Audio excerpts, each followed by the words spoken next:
President Maria Lopez stood at the podium in the restored United Nations building in New York. Representatives from every council species filled the assembly hall, their faces showing mixtures of fear, curiosity, and resignation. The great powers that had ruled the galaxy for 1,000 years were now guests on humanity's homeworld. "Honored delegates," Maria began, her voice carrying to every corner of the room. 25 years ago, your council betrayed Earth. You demanded we surrender our technology and accept exile from galactic civilization.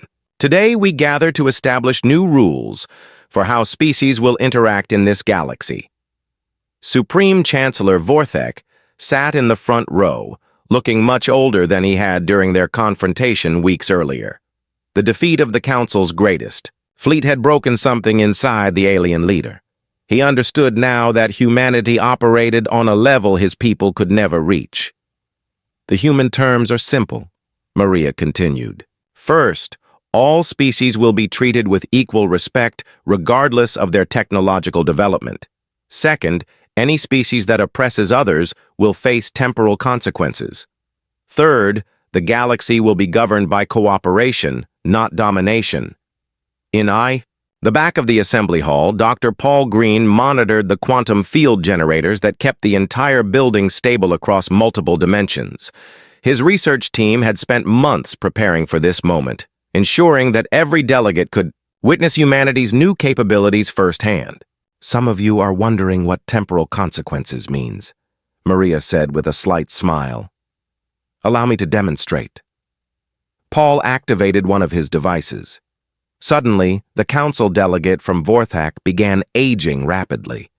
His scales turned gray, his posture bent with years, and his movements became slow and painful. The transformation lasted exactly 10 seconds before Paul reversed the effect, returning the delegate to his original state. "Your delegate just experienced 50 years of normal aging," Maria explained to the shocked assembly.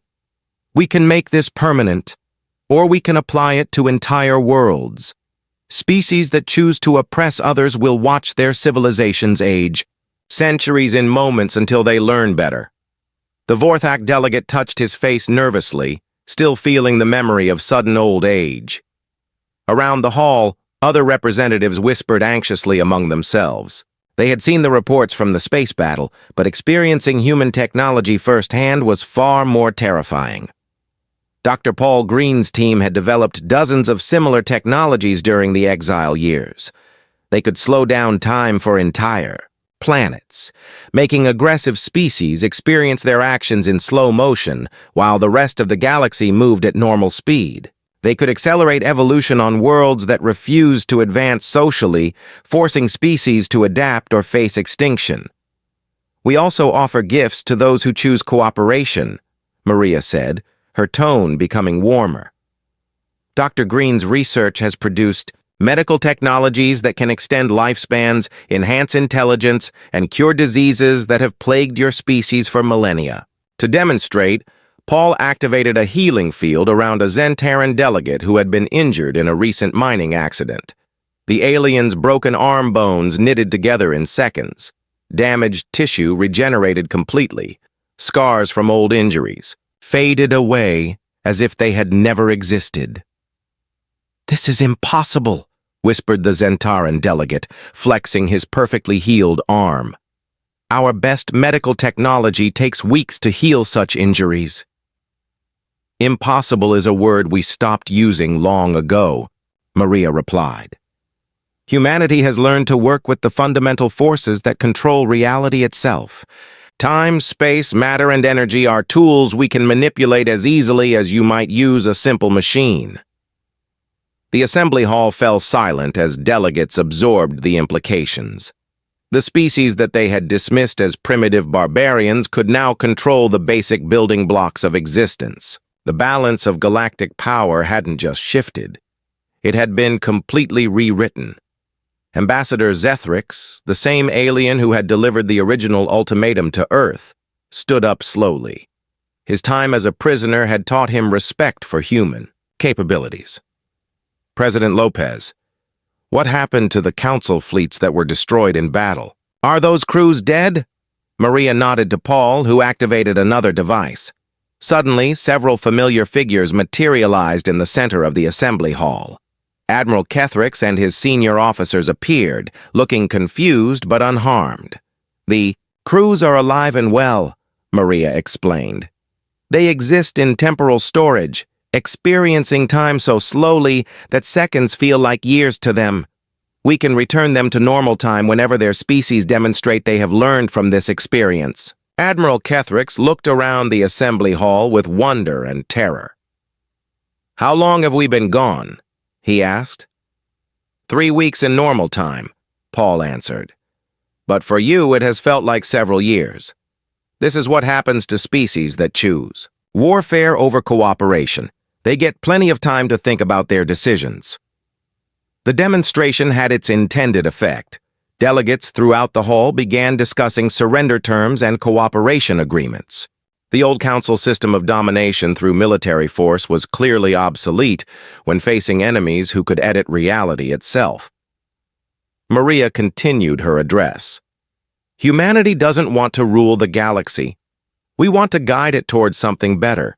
Species that embrace cooperation will find us generous allies. Those who choose oppression will discover that time itself works against them. Over the following weeks, the galaxy began to transform. Species that had been enemies for centuries found themselves working together on projects guided by human advisors. Worlds that had been strip-mined for resources began to heal as humanity shared their environmental restoration technology. The Catharan Empire, which had enslaved dozens of species, suddenly found their homeworld aging 1 day for every hour that passed. Their leaders quickly agreed to free all slaves and pay reparations to damaged worlds. The temporal effect was reversed once they demonstrated genuine change. The Vorthak Confederation, known for their brutal military expansion, discovered their weapons aging into uselessness while their enemies remained strong. They chose diplomatic solutions to territorial disputes rather than face the consequences of continued aggression. Dr. Paul Green established research centers throughout the galaxy, where cooperative species could learn limited quantum technologies. The knowledge came with built-in safeguards. Any attempt to use the technology for oppression would cause it to self-destruct. We're not just changing politics, Paul explained to his research team. We're changing the fundamental nature of galactic civilization. For the first time in history, cooperation is more powerful than conquest. President Maria Lopez often stood in her office looking out at the night sky, watching ships from dozens of species arrive at Earth for diplomatic missions. The planet that had been abandoned in exile was now the center of a new kind of galactic community. The Council betrayed us because they feared what we might become, she told her advisors during one evening meeting. They were right to be afraid, but wrong about what they should fear. They thought we would become conquerors. Instead, we became something much more dangerous to tyrants. We became teachers. The clock had indeed kept turning during humanity's exile, but humans had used that time to transcend the limitations that trapped other species. They had become masters of time itself, guides who could reshape reality to protect the innocent and educate the oppressive. The galaxy would never be the same. For the first time in its long history, justice was backed by the power to manipulate existence itself. Humanity had returned not as conquerors, but as guardians of a better future. The Council's betrayal had created the very force that would transform galactic civilization forever. General Roy Adams watched the Earth through the observation window of the Lunar Command Center. His home planet looked different now. Council buildings dotted the continents where human cities once stood. Alien ships moved through the atmosphere. Mining operations scarred landscapes that had been beautiful for millions of years. "This ends today," Roy said quietly. Commander Jill Parker stood beside him, checking her equipment one final time. She wore the new quantum combat suit that allowed soldiers to phase between dimensions. Her weapons could fire bullets that traveled through time, hitting targets before the trigger was pulled. "All ground teams report ready," Jill said. "We have infiltration squads positioned around every major council installation on Earth. They're completely unaware of our presence." Roy nodded. "Begin the liberation of Earth. Phase 1, eliminate all military resistance. Phase 2, secure population centers.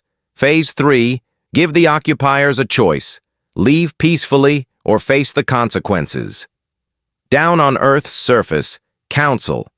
Commander Zethrix reviewed the daily reports from his headquarters in former New York. The occupation had been profitable for the Council. Earth's resources flowed steadily to Council worlds. The planet's strategic location made it an excellent military base for controlling human space. "Sir, we're receiving strange energy readings from the northern sectors," reported his aide. "The sensors can't identify the source." "Probably just equipment malfunction," Zethrix replied dismissively. "Have the technicians run a diagnostic." He had no idea that human soldiers were already inside his building, moving through walls like ghosts. Jill Parker's team had been watching the Council garrison for weeks, learning their routines and identifying key targets. "Target acquired," Jill whispered into her communicator. "Commander Zethrix is in his office on the 40th floor. No guards present." "Proceed with capture," came Roy's reply. "Remember, we want them alive for questioning." Jill activated her phase suit and walked directly through the wall into Zethrix's office. The Council commander looked up from his desk. As she materialized out of thin air, his face went pale with shock. "Impossible," Zethrix gasped. "Humans are extinct. We destroyed your species decades ago." "Clearly not," Jill said, pointing her weapon at him. "Council Commander Zethrix, you are under arrest for illegal occupation of human territory. You will come with me peacefully."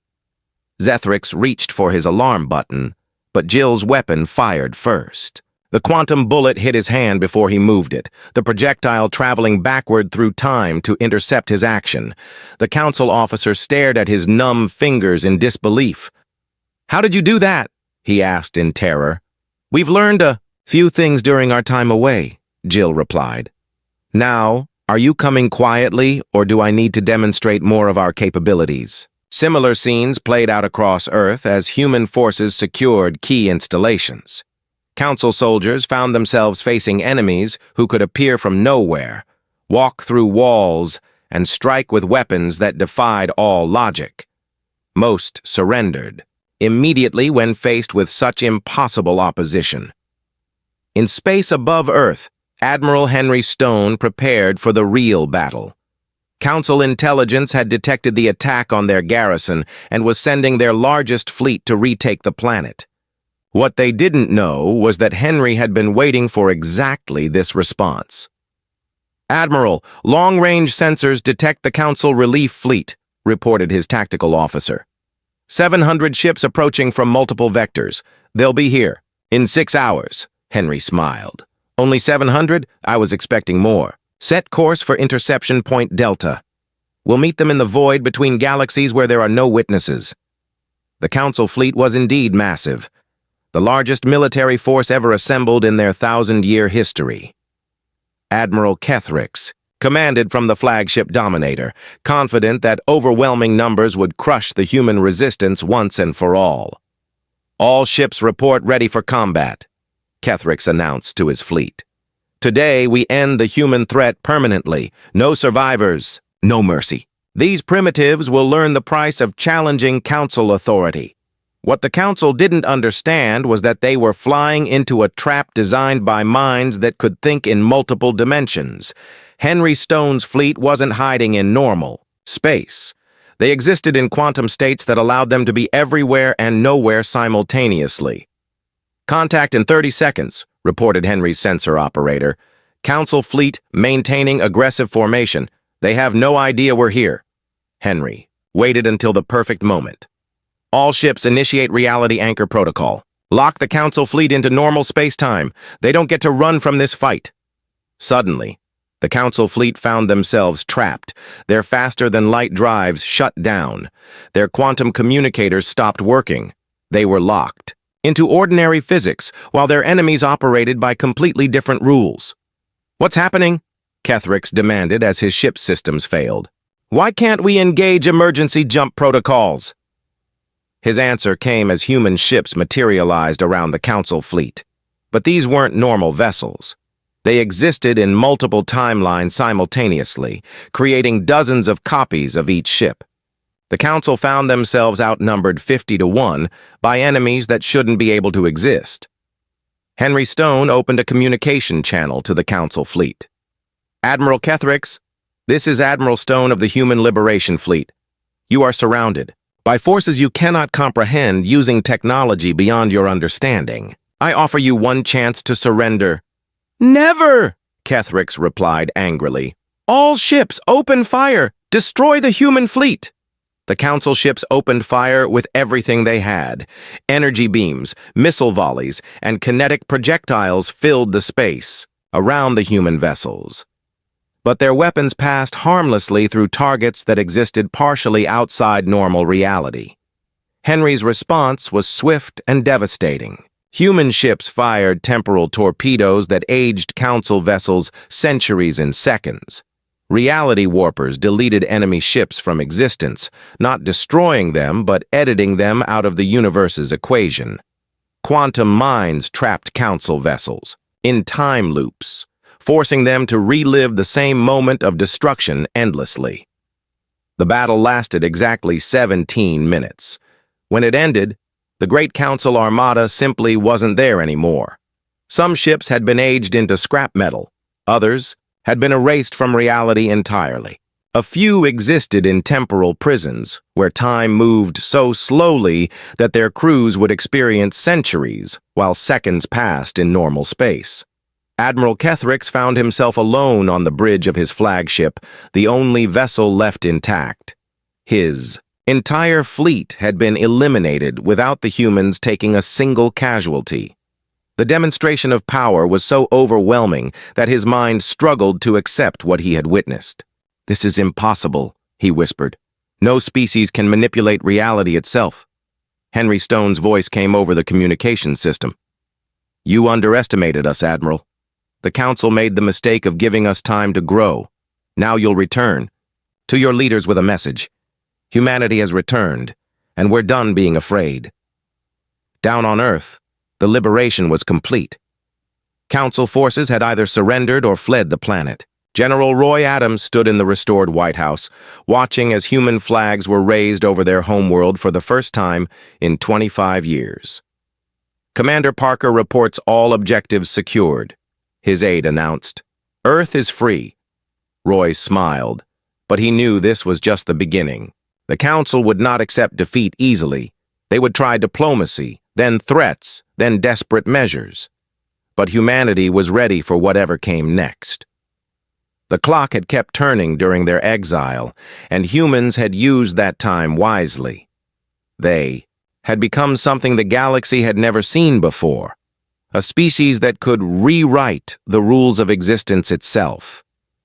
The Council was about to learn that betraying humanity had been the worst mistake in galactic history. Admiral Pete Johnson stood in the command center of the flagship Destiny, watching the countdown timer reach its final seconds. 25 years had passed since humanity left Earth. Today, they would announce their return to the galaxy in a way no one could ignore. "All fleet commanders report ready," said Captain Amy Davis from her position at the tactical station. 17 battle groups in position. Quantum drives are synchronized and locked onto target coordinates. Pete nodded. Around him, the bridge crew worked quietly at their stations. These were not the same humans who had fled Earth decades ago.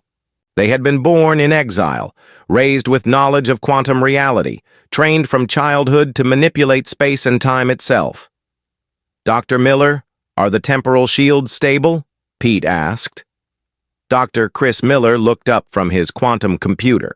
"All ships are phase-locked and ready for dimensional insertion. Council sensors will not detect us until we choose to be seen."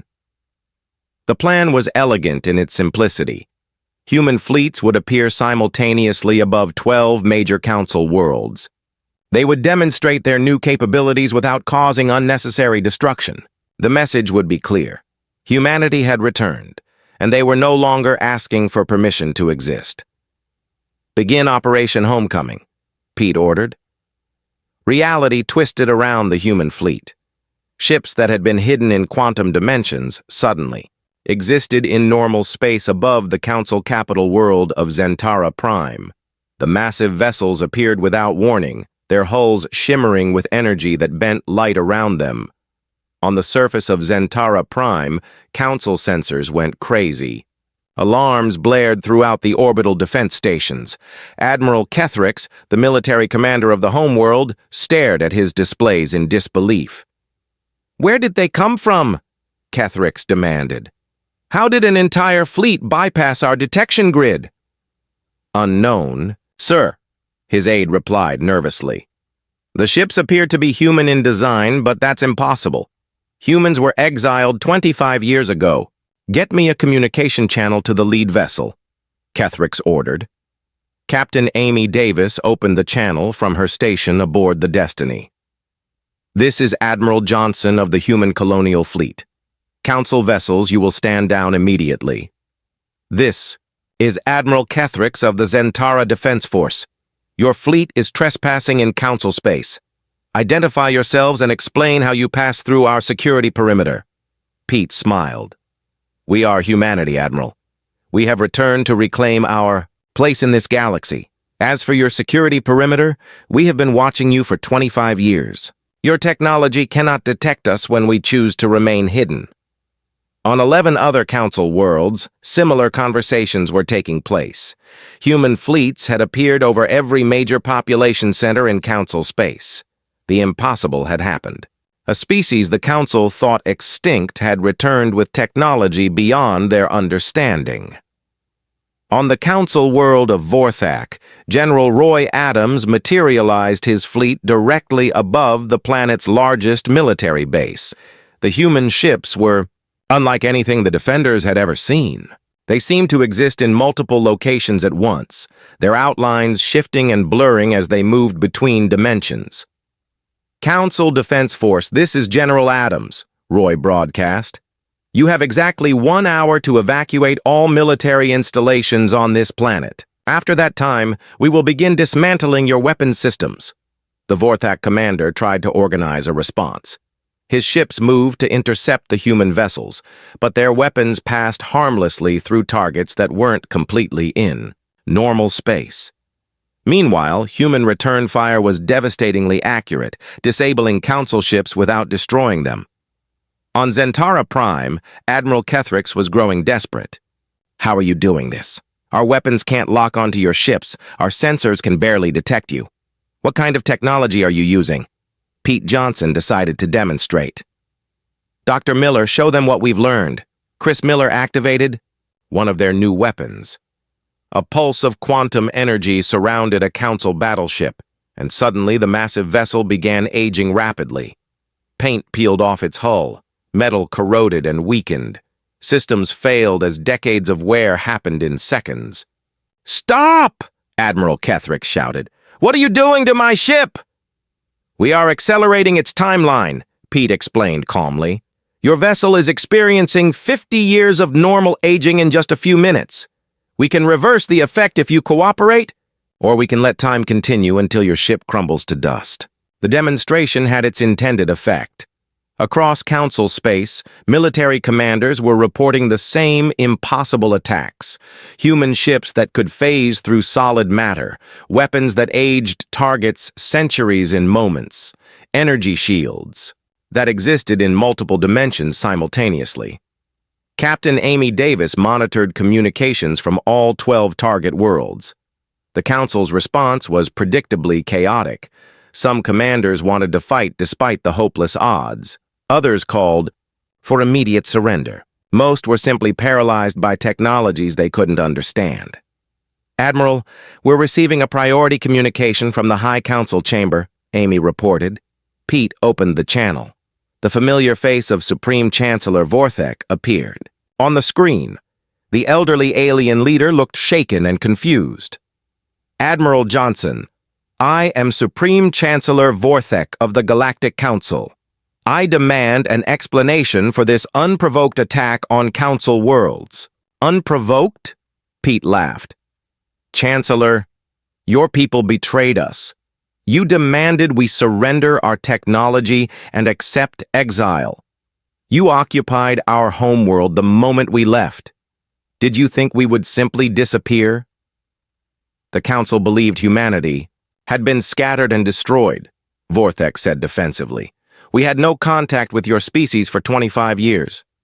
That was by design. We wanted time to develop our capabilities without interference. Now we have returned to establish new terms for galactic civilization. Dr. Chris Miller's voice came over the communication system. Admiral, I'm detecting massive fleet movements throughout Council space. They're gathering everything they have for a counterattack. Pete nodded. He had expected this response. The Council would try to use overwhelming force to drive humanity away again. They were about to learn why that was a very bad idea. Chancellor. Vorthek, I suggest you recall your fleets, Pete said. You are about to witness capabilities that will change your understanding of what is possible in this universe. The Council does not negotiate with terrorists, Vorthek replied angrily. Our combined fleet will remove you from Council space permanently. Then you leave us no choice, Pete said sadly. Dr. Miller, initiate the demonstration. Chris Miller activated the quantum weapon systems. Across 12 worlds, reality itself began to shift. Council ships found themselves trapped in temporal loops, aging and renewing endlessly. Defense stations phased out of normal space, existing only as quantum probability. Military bases simply stopped existing, edited out of the universe's equation. The message was unmistakable. Humanity had not just survived their exile, they had transcended the normal limitations of physics itself. The clock had kept turning. But for humans, time had become just another tool to master. Chancellor Vorthek stared at his status reports in horror. In less than an hour, humanity had neutralized the military power of 12 major Council worlds without killing a single person. It was a demonstration of restraint that made their overwhelming superiority even more terrifying. What do you want? Vorthek asked quietly. Pete Johnson smiled. We want acknowledgement, Chancellor. Recognition that humanity deserves a place in this galaxy. And we want those responsible for our exile to face justice. The Council's greatest mistake had been underestimating human determination. Now they would learn the price of betraying a species that refused to stay down. Admiral Kate Sullivan stood on the bridge of the colony ship New Hope as it entered orbit around Kepler 442b. The planet looked promising from space. Blue water covered most of the surface. Green continents stretched between the oceans. Best of all, it was completely empty of intelligent life and far beyond Council territory. Atmospheric readings are good, reported Lieutenant Ben Cooper from his station. Oxygen levels at 21%. Gravity is 93% of Earth. Normal. No signs of hostile life forms. Kate nodded. Begin landing operations. Set up the primary base in that river valley near the northern continent. Make sure the quantum labs get priority in the construction schedule. It had been 6 months since the evacuation from Earth. The human fleet had scattered to 17 different star systems, each group establishing a hidden colony. Kate's group had drawn Kepler 442b, which they quickly renamed Haven. The name seemed right for humanity's new beginning. Dr. Lisa Carter was already working in her temporary lab, aboard the ship. She had barely slept since leaving Earth, pushing forward with research that could change everything. Her latest experiments were producing results that amazed even her. Kate, you need to see this, Lisa called over the communication system. Kate made her way to the lab section. She found Lisa standing over a test chamber where a small metal cube was floating in midair. But something was wrong with the cube. It seemed to flicker, appearing and disappearing every few seconds. What am I looking at? Kate asked. Phase shifting, Lisa said with excitement. I've managed to make this cube exist partially outside normal space-time. It's still here, but it's also not here. Council sensors wouldn't be able to detect it even if they were looking right at it. Kate watched the cube continue its strange flickering. Could you do this with larger objects? Theoretically, yes. Ships, buildings, even entire colonies could be hidden this way. We could build a civilization that exists between dimensions, invisible to everyone else in the galaxy. Over the following months, Haven grew rapidly. Humans worked with desperate energy, knowing their freedom depended on staying hidden. The main settlement rose in the river valley, but it was unlike any colony ever built. Buildings phased in and out of visibility. Factories existed in pocket dimensions. The entire colony could disappear from normal space if council ships approached. Ben Cooper became their best scout and spy. His natural ability with quantum technology made him perfect for dangerous missions back into council space. He could pilot ships that existed outside normal reality, making him impossible to track or capture. On his first scouting mission, Ben discovered something disturbing. The Council had moved quickly to claim Earth after humanity's departure. Mining. Operations stripped resources from the planet. Council species had set up cities in former human locations. Worst of all, they were studying human technology and trying to reverse engineer quantum drives. They're not having much success, Ben reported to Kate during a secure communication. Council scientists can build copies of our quantum drives, but they don't understand how they actually work. The drives keep exploding during testing. Kate smiled grimly. Good. How long before they figure it out? Maybe never. They're missing the key element. They don't know that human consciousness itself is what makes quantum manipulation possible. They think it's just advanced engineering. Meanwhile, Dr. Alex Turner led a team of scientists working on weapons development. Alex had been a peaceful researcher before the exile, but the Council's betrayal had changed him. He was determined to make sure humanity would never be helpless again. Alex's team made breakthrough after breakthrough. They developed quantum torpedoes that could phase through shields and armor before exploding inside enemy ships. They created temporal mines that would age enemy vessels centuries in seconds. Most impressive of all, they built reality anchors that could lock enemy ships into normal space, preventing escape. The Council thinks they understand warfare, Alex told his team during a late-night work session. They rely on energy shields, kinetic barriers, and conventional weapons.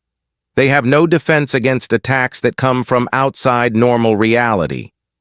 Years passed quickly on Haven. The colony grew into a city, then into a major settlement with millions of inhabitants. Other human colonies reported similar progress. Humanity was not just surviving in exile, they were thriving and evolving. Dr. Lisa Carter's research had advanced beyond anything anyone thought possible. She had learned to create stable wormholes, bend time itself, and even edit small portions of reality. Her latest project was the most ambitious yet. A quantum network that would connect all human colonies across space and time. Imagine instant communication across any distance, Lisa explained to Kate during a colony council meeting. Not just faster than light messages, but communication that exists outside time itself. We could coordinate our entire civilization. Perfectly. Kate was impressed, but also worried. How much power are we talking about here? Could the Council detect this network? Not with their current technology. The network would exist in quantum dimensions they don't even know about. To them, it would be completely invisible. Lieutenant Ben Cooper continued his scouting missions, bringing back intelligence about Council activities. What he discovered painted a clear picture of galactic politics. The Council had become even more controlling since humanity's exile. Several species had tried to rebel against Council authority, only to be crushed by superior firepower. They're getting nervous, Ben reported during one mission briefing. Council leadership knows something is different about humans, but they can't figure out what. They keep increasing patrols in the outer rim, looking for signs of human activity. Ben's most important discovery came during his 15th mission. While observing a Council military base, he noticed something interesting. Council forces were spread thin across the galaxy. They had so many worlds to control and so many species to watch that their military was overextended. They look strong, but they're actually vulnerable, Ben told Kate. If someone could strike at multiple locations simultaneously, the Council wouldn't be able to respond effectively. Kate filed that information away for future use. Humanity wasn't ready to reveal itself yet, but the day was coming when they would return to Council space. When that day arrived, they would be prepared. Dr. Turner's weapons research had produced an entire arsenal of impossible devices, guns that fired bullets through time, bombs that could erase objects from existence, shields that existed in multiple dimensions simultaneously. The Council's conventional military wouldn't stand a chance against such technology. As the 10th year of exile ended, Admiral Kate Sullivan looked out at Haven's skyline. The city sparkled with quantum energy, buildings shifting between dimensions, as traffic moved through impossible spaces. Humanity had built something amazing in their time away from galactic civilization, but Kate knew this was just the beginning. The clock was still turning and humanity was getting stronger every day. Soon, it would be time to remind the galaxy that humans were still alive. When that moment came, the Council would learn the true cost of their betrayal. Jack Morrison pressed his face against the cold glass of the observation deck. Far below, Earth looked peaceful. Blue oceans sparkled under the sun. White clouds drifted across green and brown continents. It was hard to believe this might be the last time he would see his home planet. Behind him, the evacuation continued. Ships after ships left Earth's atmosphere, carrying millions of humans to distant stars. The loading bays echoed with the sounds of families saying goodbye to their world. Children cried. Adults tried to stay strong.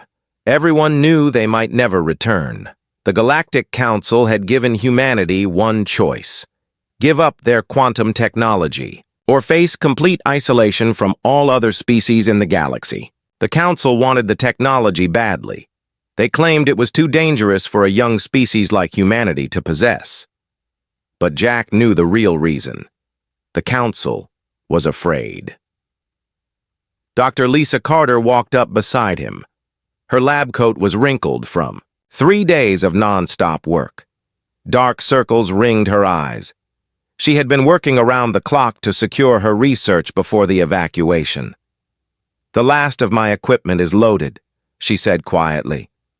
"All the quantum research, the temporal experiments, everything we've discovered about space-time manipulation." Jack nodded. "How much do they really know about what we can do?"